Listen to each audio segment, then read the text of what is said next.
Welcome to the latest edition of No Mercy with yours truly, Stephen A. Smith, coming at you as I love to do at least 3 times a week, usually every Monday, Wednesday, and Friday, but don't hold me to that because it'll be more days when I'm sure I'll have some stuff on my mind that I want to talk about. By the way, I'm coming at you from our studio thanks to our official studio sponsor, FanDuel Sportsbook. FanDuel is the official sports betting company of the No Mercy podcast. My usual excited self. Forgive me if I'm not feeling that way on this particular day. I know it's days removed from transpiring, but it's just hard to keep sports on your mind. It's hard to talk about fun-loving things, the kind of things that make you laugh. Eventually, we got to get there because that's what life is all about. But sometimes, damn it, it's just hard. And this is one of those times because of yet another mass shooting. On February 13th, 3 students were killed. 5 others were injured by a shooter, a coward, who ultimately took his own life. By the way, the shooting took place in 2 separate buildings. From my understanding, close to a mile apart from one another. How the hell that happened? How the hell that happened? Now, one could easily argue, you're armed and what have you, and so where is law enforcement? They can ask those questions. Normally, I would sit up there and say, no, that's unfair because, you can't stop everything. All you could do is prevent further harm, but you can't anticipate all the time that somebody is going to do something as heinous and as egregious and as devilish as that. But I do find myself asking that question when you tell me that the shooting took place a mile apart from each other. If you're shooting in one building, how the hell do you get a mile away to the next building before somebody shoots you? How'd that happen? Where was law enforcement at that particular moment in time? I think that's a legitimate question. Having said that, it's just a microcosm or a nugget of a bigger problem. Ladies and gentlemen, last week alone, there were 4 shootings. Michigan State, Buffalo, New York again, a mall in El Paso, Texas.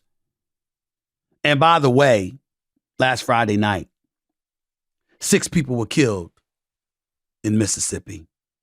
For those of you who don't know, according to the Gun Violence Archive, something that I mentioned last week, the Gun Violence Archive defines a mass shooting as an incident in which 4 or more people are shot or killed, not including the shooter.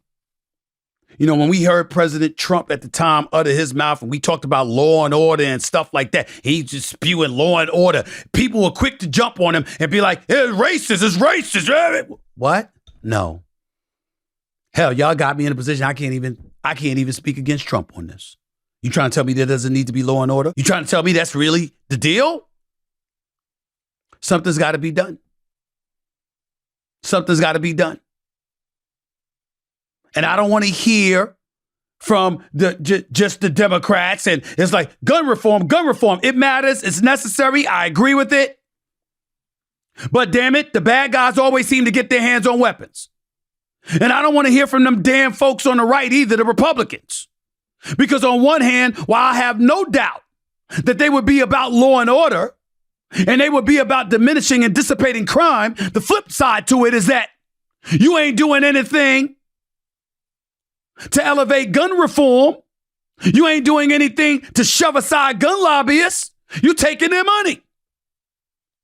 You're allowing them to peddle their influence. You're parroting their speech because you're padding your wallets. One could argue. So it's an absolute mess. It's an absolute mess. And something has to be said about it. But it doesn't have to be from me. How about a representative? How about a representative from the state of Michigan? How about a politician who wrote in a statement, your thoughts and prayers? That's a quote. It's not me saying it. That's what he said. He's a House Majority Whip. He's serving his 2nd term in the Michigan House. Before joining the legislature, he was working for Barack Obama, President Barack Obama. That's who he worked for. only ran for office due to a mass shooting that took place in his place of worship in 2012 in Wisconsin. All of those things are associated with my next guest, who obviously has an awful lot to say about what needs to be done to address these mass shootings invading our nation. His name is Ranjeev Puri. He is the state representative for Michigan's 24th district. He is an advocate, a strong, unwavering, tireless advocate for gun control. And he's got a lot to say about both sides of the aisle on this issue. He's up next on No Mercy with yours truly. Don't touch that dial. With Vroom, you can shop thousands of cars right from your phone and have your next ride delivered straight to you. Listen up, people. Next time you buy your car, don't waste time driving to that dealership. Don't stress about haggling a price point. Don't get pressured into buying something you actually do not want to buy. You don't have to do any of that, okay? Just go to Vroom. It's the better way to buy your next ride with thousands of cars available online. Trade in your old car when you buy a new one. Sell your car to Vroom straight up. It's all possible, people, and we all need peace of mind, don't we? Vroom lets you test out your new ride for a week or 250 miles, whichever comes first, and also gives you a 90-day limited warranty and 1 year of roadside assistance. You're going to test drive that car. You know that. I know that. You're going to take it for a spin, and you're going to love it, too. Boom! That's Vroom. That's what makes it happen. Again, you can buy a car from Vroom entirely online. So next time you need to buy a car, just grab your phone, go to vroom.com, and check out thousands of cars. That's vroom.com, VROOM.com. I know as well as anybody that getting your facial hair looking sharp is a must, but you shouldn't be emptying your wallet on razors and replacement blades that won't even last that long. I'll tell you what you should be doing. You should be going with Harry's razors, okay? These are incredibly sharp and they'll make you look incredibly sharp as well for as little as $2 per blade. Again, that's $2 per blade. That blade, let me tell you something about it. I've used it maybe a couple of times or so, and guess what? It's just as sharp as it was when it was first delivered to my door. You heard me right. Razors delivered straight to my front door. Right now, you can get their trial set for just $3 at harrys.com/mercy. Inside, you'll get a 5-blade razor, a weighted handle, foaming shave gel, and a travel cover. You'll need that last part. You won't want to travel anywhere without this. Plus, I like the way the set looks. For this price, no brainer. Don't get overcharged for razors. Get Harry's. Get a $15 Truman Shave trial set for just $3 at harrys.com/mercy. That's harrys.com/mercy for a $3 trial set. Welcome back to No Mercy. Obviously, this is a very, very important subject that we're addressing. Just to remind everybody, on February 13th, 2023, at the University of Michigan State, on the University of Michigan State's campus, 3 students were killed and 5 others injured during a mass shooting which took place in 2 separate buildings. The gunman died of a self-inflicted gunshot wound when he was confronted by police off campus. Students and their supporters protested against gun violence at the Michigan State Capitol, and lawmakers promised gun control reforms. That is why we are now talking to our next guest. He is the representative from the state of Michigan's 24th district. Please welcome to No Mercy, Ranjeev Puri, Representative Ranjeev Puri. How are you, sir? How's everything going? Good. Thank you, Stephen A., for having me, man. Huge fan. Really honored to be on here with you at No Mercy. Just want to acknowledge the tremendous hardship faced by the Michigan State community. My heart goes out to everyone affected there. But here in Michigan, hopefully across the country, we're all Spartan strong here, and we're going to continue to be so until we see some meaningful change. Absolutely, and I appreciate you being on. Thank you so much. Let's get right to it. I'm going to ask you a question.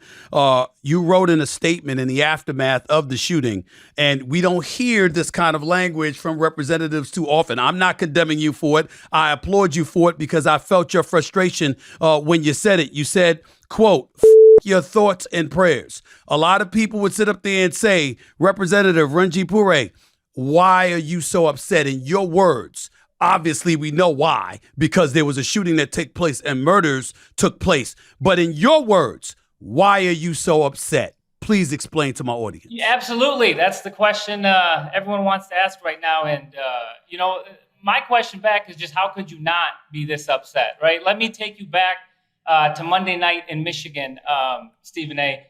Everyone in Michigan was glued to their TV that evening. I watched as terrifying news unfolded of what was happening at MSU. I was on the edge of the seat of my couch like everyone else in the entire state, right? I was updating my Twitter. We were just watching for local news media breaks, testing colleagues, calling colleagues. Everyone was just scrambling to figure out what was going on. Just absolute pandemonium for hours. For those not familiar with the Michigan State campus, it's huge. And as you mentioned in your prelude, the shooter had victims at multiple buildings that were nearly a mile apart. And so no one knew what was going on. It was just a tremendous amount of helplessness. And we just, for hours, everyone was just gripped, just trying to figure out when this thing was going to end. And this horrible nightmare was going to be over. And so it ended. I ran upstairs. I woke up my wife. I hugged my wife. I have 3 small boys. I woke them up. I hugged them. I gripped their little hands. And, that statement came from a place of empathy. I just tried envisioning being those parents. Like, no parent wants to receive that call that's saying that your child's not coming home ever again, right? And so my official statement was just riddled with just a tremendous amount of sadness and heartache and empathy, knowing that this has been happening for a very long time. And mind you, in Michigan, we went through this 15 months ago with the high school shooting in Oxford, Michigan. And so, how are we all not bringing this energy to this issue, right? This is uniquely American. It doesn't happen in any other country. And so, instead of just kind of using a pre-planned template that elected officials have for mass shootings, I told my team, listen, I got to be real with this one because I can't take it anymore. When you say it happens in this country and it doesn't happen anywhere else, why does it happen in this country and not anywhere else? You're a representative. You're in a position to know. You're in the government. You have to deal with such frustrating issues and frustrating people, to be quite honest with you. And I think that's the one word that you left out. I think that's very, very apropos on top of all the other emotions that you threw out there. Frustration definitely reeks through you. It reeks through me and everybody else. Why does it happen in America and not anywhere else from your estimation? Absolutely. You're absolutely right. We're all frustrated because this is a lose-lose situation. No one wants this to be happening, right? This doesn't need to be political. This doesn't need to be partisan. But, if we wanted to attribute one thing, it's just the sheer amount of guns that exist in this country. There are more guns than people that live in America. America has the leanest laws of being able to obtain guns. And so, if we had to point to just one thing only, it would probably just be the sheer amount of guns. But we all know that these things are complex and are going to require holistic solutions. And so the answers are going to be more complex than diagnosing the problem. I want to go to this because 3 days after Michigan State incident, Democrats in the Michigan State Senate introduced a dozen bills, according to my information, focused on gun control and gun safety. It's been reported that many of the bills had already been drafted in response to the Oxford high school shooting you alluded to earlier that occurred 15 months ago. That shooting took place in 2021. But prior attempts at gun law reform were blocked by Republicans in 2022 in the aftermath of the Uvalde school. Could those bills, if they had been passed, actually prevented incidents like what occurred at Michigan State the other day, in your estimation? Well, I want to be careful as we kind of diagnose the specific incident in Michigan State. The authorities are still researching, and so it is way, way, way too early to figure out what could have and what could not have. That's fair. Helped Michigan State. But common sense gun reform, as you're alluding to, has been proven time and time again to be effective in preventing, mass shootings. It's much harder to attribute mass shootings that have been prevented, right? And so the data's it might not be as clear as the ones that are just evident to the shootings that happened. But I'm going to give you a little bit of a history lesson in Michigan. Michigan has been riddled with gerrymandering, and so this last election cycle was the first time in Michigan where we had elections that were districts drawn by an independent commission, not by a political party. And so magically, for the first time in 40 years, Democrats won control of all 3 chambers in Michigan, the House, the Senate, and the governor's office. So like I said, it's been 40 years since that's happened. These common sense gun reforms aren't new, right? We're not doing anything new here. These have been introduced cycle after cycle after cycle where previous administrations have not given them a hearing, and they just never moved. And so what happened this past November is the people of Michigan spoke very clearly. They sent gun sense candidates to Lansing. They elected gun sense majorities in every chamber. And so now I'm confident that these newfound majorities and this tremendous leadership team is going to deliver for the people of Michigan. And so you mentioned the Senate introduced 11 bills, which are primarily made up of 3 packages. One is universal background checks, where anyone purchasing a gun in the state of Michigan will be subject to a universal background check. Safe storage laws, which would require guns to be secured safely, and extreme risk protection orders, which are commonly known as red flag laws, which would empower a judge to take away a gun from anyone who might pose a threat to themselves or someone else. So I ask you this question in all honesty, when folks, whoever they may be, we could say Republicans, we could say some other folks, we don't know, but I would ask you this. When you think about laws that haven't been passed, and you talk about common sense laws, when I think common sense, I don't want to believe that a Democrat, a Republican, nor an independent is devoid of common sense. If we've got elected officials that are absent of common sense, we got a problem, okay? So when I think about it and you say common sense laws, what's the possible excuse that's being given to justify not passing common sense gun laws? Well, I think a lot of it is very intentional misinformation. Look, the statistics are clear here, right? Like I want to be very clear. America far outpaces any other country in the sheer volume of mass shootings that exist, right? We have more shootings than there are calendar days in a year in this country. We're already up to close to 3,000 gun deaths this year alone in 2023. And so are we a society that has become comfortable with that many shootings happening that frequently, right? And those shootings don't discriminate on race, gender, or political ideology. They affect everybody. So it is in the interest of all Americans that we solve this issue.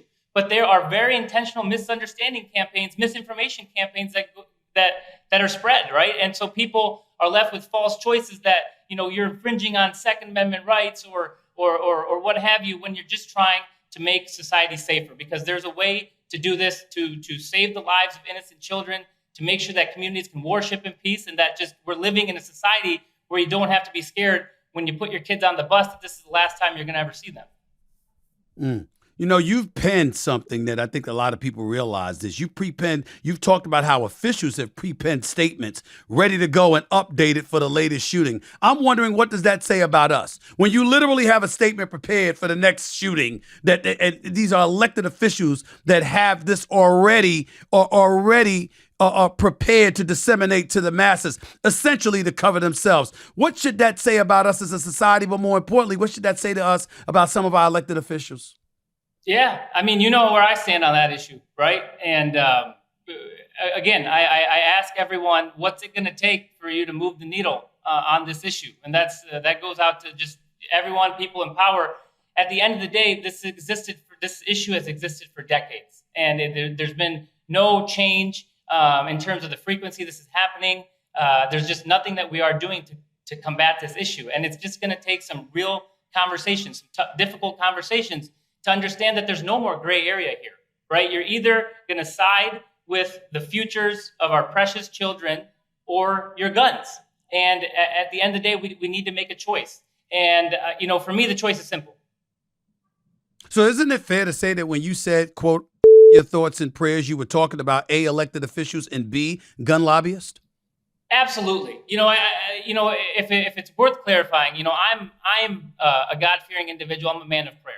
And I actually got involved, and what spurred me to run for office was my family's previous place of worship was unfortunately invaded by a white supremacist mass shooter, and 6 lives were lost that day. And so this issue hits very. This is in 2012, correct? 2012. This is in the year 2012, right? Oak Creek, Wisconsin. And so, so when I say F your thoughts and prayers, it's look, my heart was full of thoughts and prayers that evening, and I am very cognizant of the fact that millions upon millions of people find empathy through prayer, and I encourage that. But the issue is that we also need to remain extremely cognizant of the fact that thoughts and prayers alone aren't happening. And so, yes, this was a direct shot at those in positions of powers that choose to fail to put any action into this and just want to serve it with meaningless political platitudes. And then, of course, the gun lobby that's just feeding this issue with intentional misinformation campaigns. Allow me to take an opposite point of view for a second and adopt those, let's just say, whether they're conservative or gun lobbyist, okay? They would say somehow, some way, the bad guys always find a way to get their hands on guns, no matter what level, what level of gun control reform is implemented. The bad guys always end up being weaponized. And as a result, the innocent civilian who's a law-abiding citizen ends up getting victimized because the laws of our land, which they honor and obey and abide by, usually ends up victimizing them.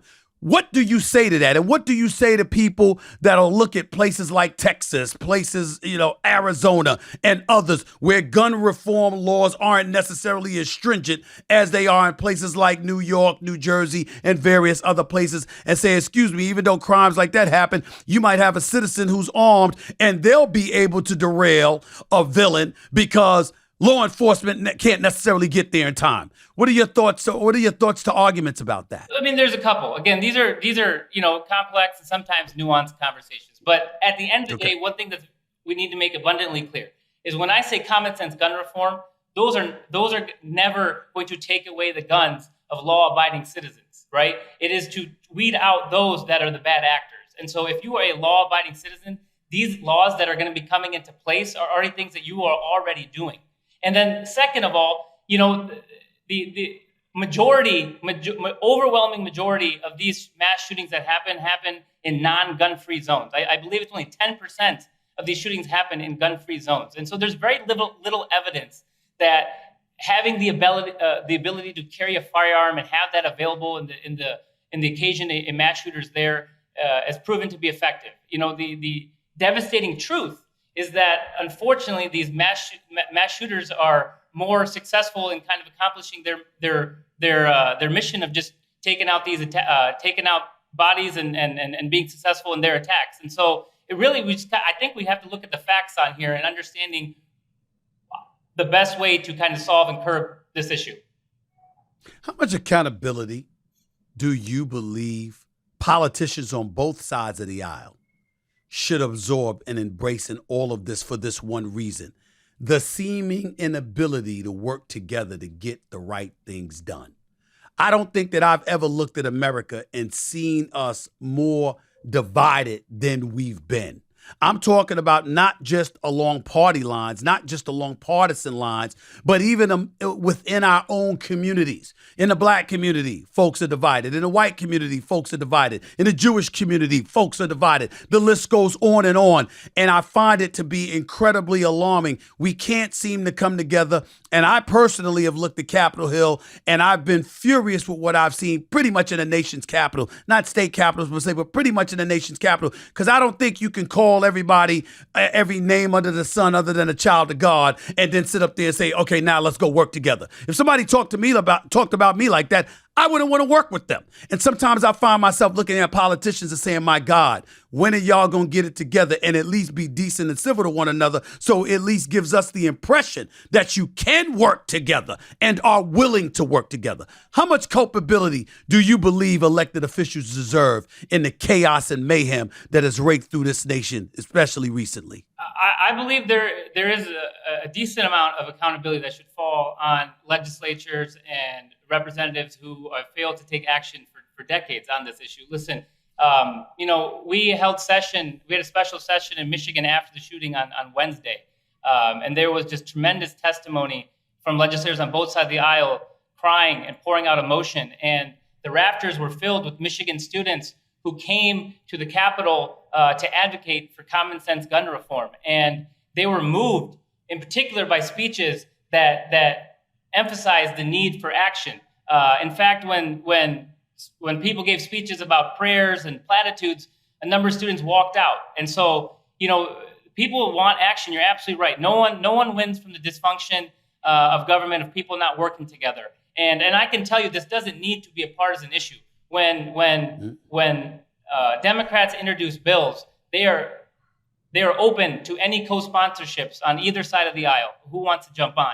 And I think what we need to be doing is pay attention to who is signing on to try to fix these solutions and who wants to just kind of leave it at empty platitudes. And then we'll let the American public kind of decide of who really wants to solve these issues and who's just there for the political theater, as you're saying. Real quickly before I let you get on out of here, is there a particular state in this union, a particular state in the United States of America who has the kind of gun laws that you wish were adopted nationwide? Is there any state that meets up to, if, for the purposes of you and I talking right now, is there any particular state that meets up to the standards that you wish were emulated by everybody? The real answer is, unfortunately, it's a holistic solution that's a patchwork. There's so many states, there's 50 states, and these laws have been adopted in dozen states in various forms. Michigan obviously has a very rich gun culture with a hunting culture, and I completely get that. And so, you mentioned a couple of them. California also comes to mind. It's one that's done a lot. But like I mentioned, we are extremely proud of our leadership team to make sure that Michigan is one of those stronger states going forward. Mm-hmm. Just for everybody's edification, just to ask you these couple of questions. Number one, are you a gun owner?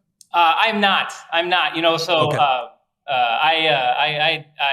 I've shot guns with my friends. I grew up with immigrant Asian parents, middle class. Mm-hmm. We didn't have no guns. I had some Nerf guns, but no, I'm not a gun owner. Number two, the Second Amendment. Are you a believer in that? Because you're going to listen to, there's going to be critics out there and they're going to say, he's against the Second Amendment. I mean, let's make sure we ask you that question. What is your position on the Second Amendment? That's right. But the answer is not going to be real quick here, because the one thing I want to dispel is that this is a false choice. Right away, this question doesn't even need to come up, right? Because look, these conversations morph into misunderstandings about how people are infringing on second rights. And so these common sense packages that I mentioned, the extreme risk protection orders, the safe storage, the universal background checks, these have been introduced in dozens of states. They have been challenged in dozens of states, and they've been held up. Mm-hmm. And so I'm not a constitutional law expert, but that community has spoken very clearly that these laws do not infringe on your Second Amendment rights. Our founding fathers, I wasn't in the room when they drafted those papers, but I can assure you they did not want the Second Amendment to be a catalyst for America to lead the way in mass shootings around the world. But the reality is it's 2023, and that's the case. And so we need to do something about it. And so, there's very simple solutions, low-hanging fruit, as people say, of ways that we can start to combat this senseless gun violence. Now, you are a sports fan. You're a Packers fan. Right. That means you watched me talk sports, and I usually don't let people get away without answering questions. But you did answer the question, and you answered it appropriately, because you are right. There are people that will take a sentence or a verb or adverb. They'll twist it any way they want to. So I don't blame you one bit for answering the question that you answered the way that you just did. My last question to you is going to be this, because I'm reading my notes here about you. And it talks about you as you articulated. You've got three boys. Is it true that one of them came home with a flyer for a bulletproof backpack? That's the thing, man. Absolutely. And this is why I've leaned into this issue, because we haven't come up with real solutions yet, right? Like, these kids these days, it's really different from when we were growing up. They're doing these active shooter drills that are just traumatizing to young children. And there was a back to school special, and so we got a coupon for 15% off a bulletproof backpack. And it was one of those moments where I just looked at my wife and I just ripped it up and just didn't know what to do. Representative Puray, I can't thank you enough for being on the show tonight. It's really, really frustrating. I sincerely hope that progress is going to be made. I guess the last question for you would be, how hopeful are you that legislation ultimately will be drafted and passed? Well, it's been drafted, but passed, that some of these common sense gun laws will be implemented in the state of Michigan. You don't seem very confident that this is going to get done. I know it needs to get done, but how confident are you that it's actually going to happen? I have full confidence in my colleagues and partnership on the leadership teams in the House, the Senate, and the governor's office that these common sense reforms will be done. They will get passed. They'll be introduced and passed, and will get done in Michigan. Representative Ranjeev Puri, thank you so much for coming on No Mercy with yours truly. Really, really appreciate your time. You're welcome back anytime to talk about some of these pertinent issues, because they're incredibly, incredibly important to address, and I really appreciate you taking the time out of your schedule to do so. Thank you. I appreciate you uplifting these messages, and I thank you for the opportunity.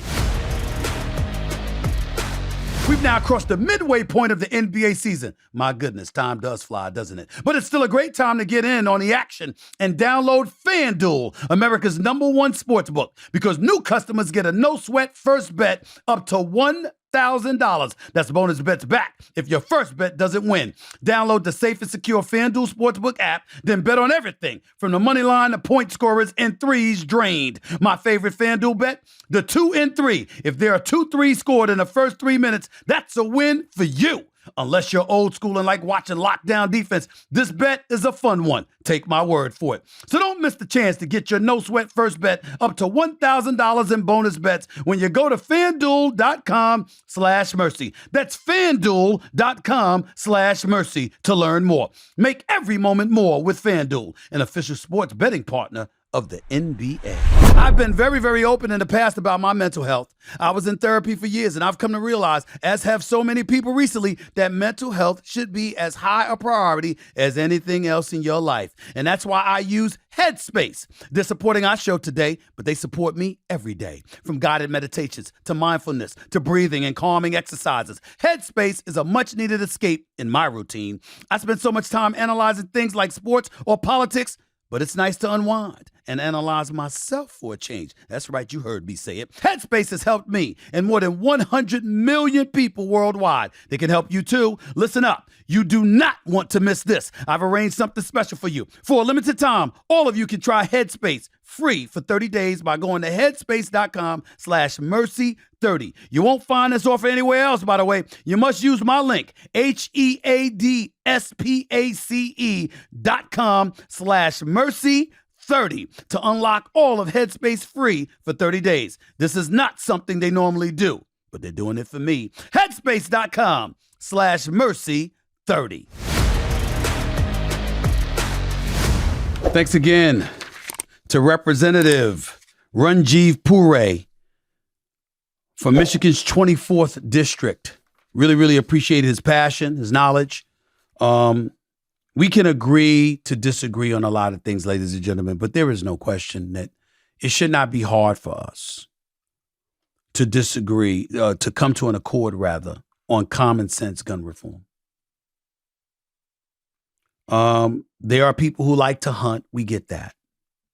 There are people who are Second Amendment advocates and they hold on to their rights to bear arms. We get all that.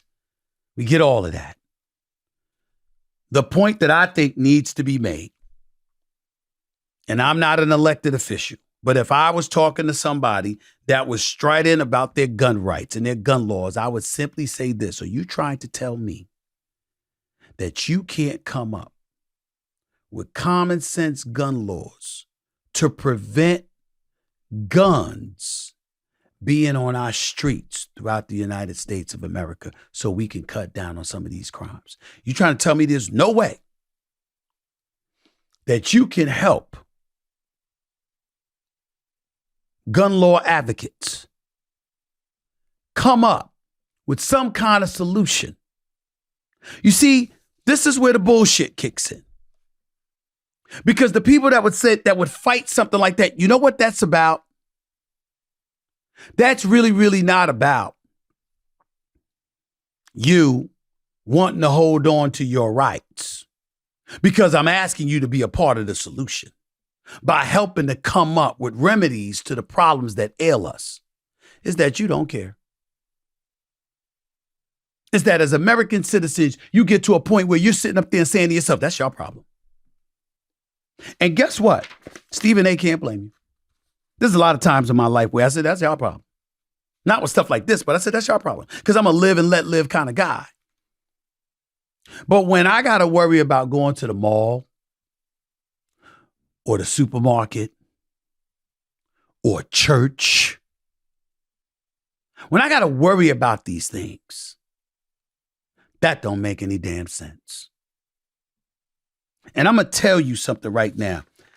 I've often said this, and I'll say this to you many times. I want y'all to listen to me. I'm a proud capitalist. I could do an episode on capitalism, why I love capitalism. I'm a proud capitalist. I ain't apologizing for that to anybody. I believe there should be a basement. There should be a limit to how far someone can fall I believe we're only as good as the weakest link of our society. I believe in Medicare and Medicaid. I believe in Social Security. I believe in making sure that the less fortunate amongst us, whether it's due to age or finances, somehow, some way are not allowed to fall in some abyss where they're homeless without a roof over their head, food on their tables, clothes on their back. I believe everybody in the richest country in the world should be taken care of in some capacity, but I don't believe everybody should be taken care of the same. I believe if you're an elite worker, guess what? You should get paid handsomely. But if you're somebody who's a revenue generator, you should get paid more because you generate revenue that other people are able to get paid by. You got a whole bunch of rap artists out there. They ain't Jay-Z. You don't deserve the same money as them. You got a whole bunch of basketball players out there. They ain't Tom Brady. They ain't deserve the same as him or Patrick Mahomes. You got a whole bunch of basketball players out there. They ain't LeBron James. He don't deserve the same as dudes that are 20 times less than him. Now, they don't deserve to be unemployed. They don't deserve to be broke. But they do deserve not to be him. And why am I bringing that up? What's the relevancy to this when we're talking about gun law reforms? Here's the relevancy. Ladies and gentlemen, when there's mayhem and people are scared of the streets, they stop going in the streets. Where do you think the restaurants are? Where do you think the malls are? And other stores? You got a car for a reason. What about mass transit in respective cities and how that serves to funnel money to the government so they'll have the funds necessary to do the kind of things we need them to do, whatever they may be? It's a ripple effect. You don't get this stuff under control, streets are going to look like it was when COVID first hit, like ghost towns. And the government ain't going to be printing money to give to you to help you pay your bills. Not that it was helping anyway. It ain't going to happen. When lawlessness and mayhem invades a society, it compromises your ability to flourish. If you're not flourishing, you're either stagnating or you're disintegrating. And when that happens, everything falls. It's the end of the world. Somehow, some way, these politicians, buffered by us, are going to have to come to a conclusion that it's in all of our best interests to make sure that we're a society built on laws, and that to those who violate it, we will deal with them strongly, particularly violent crimes like mass shootings. That coward took himself out once he was confronted by off-campus police at Michigan State. We see what's going on. We can't popularize and martyr some of these people. It's out of control. Something has to be done. I was in Beverly Hills. I'll never forget this. It's a year ago. And they would not allow people in the stores more than 3 at a time because there were so many robberies going on. Notice that changed. You know why? Because the state of California would have fell apart before our very eyes had they allowed that to continue. You got people in Hollywood that can't spend money. That can't happen. But it will happen all across this nation if we don't get our act together. We have to get our act together. We're the greatest country in the world, so we say. People who've gone other places categorically deny it because of the mayhem that we allow to take place here. If America wants to be what we say we are, what we swear we are, the first order of business is to reestablish ourselves as a nation of laws. We don't do that, we go to hell in a handbasket. You heard what I said. And you can BS all you want, but you know I'm right. Yeah, I don't have to know sports to know mercy. But mercy on all of our souls if we allow this to continue. We got to do something. Representative Ranjeev Puri is absolutely right. We got to do something. Thoughts and prayers. F your thoughts and prayers, he said. I wouldn't have been that harsh. But I get his point. And so do you. Until next time, everybody. Peace and love. I'm out.